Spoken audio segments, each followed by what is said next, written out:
সংবিধান মানেন না মোদি, কেন্দ্রকে কাঠগড়ায় তুললেন কল্যাণ বন্দ্যোপাধ্যায়।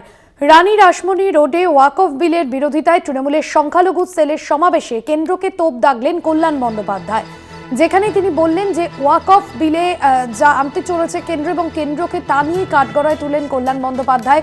সংবিধান মানেন না মোদি, কেন্দ্রকে কাঠগড়ায় তুললেন কল্যাণ বন্দ্যোপাধ্যায়।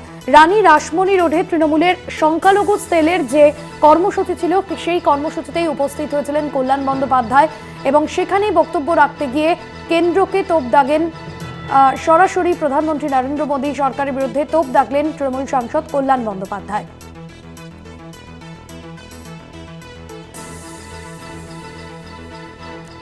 অন্যদিকে এই কর্মসূচি থেকে মোশাররফ হোসেন তিনি কি বলেছেন শোনাবো আপনাদের।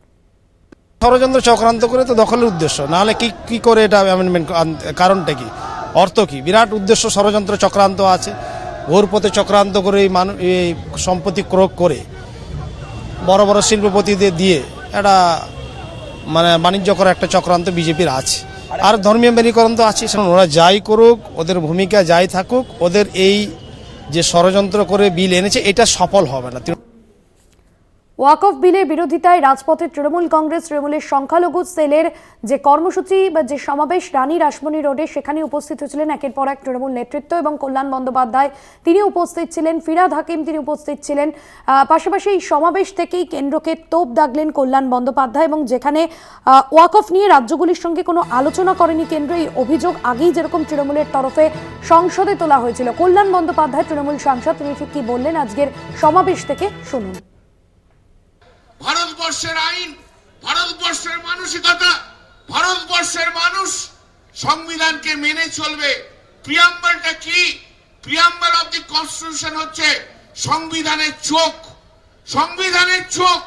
ভারত সংবিধানটা কি যদি বুঝতে হয়, মাথার চুল থেকে পায়ের নখ পর্যন্ত যদি সংবিধানকে জানতে হয়, যে চোখ দিয়ে দেখতে হবে সেই চোখটাই হচ্ছে প্রিয়াম্বল অফ দি কনস্টিটিউশন।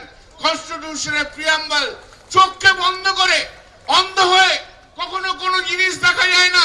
আজ যদি মোদিজি আপনি অন্ধ হয়ে যেতে চান, ভারতবর্ষের সংবিধানকে আপনি সম্মান দেন না, ভারতবর্ষের সংবিধানকে বোঝার মতো ক্ষমতা আপনার নেই।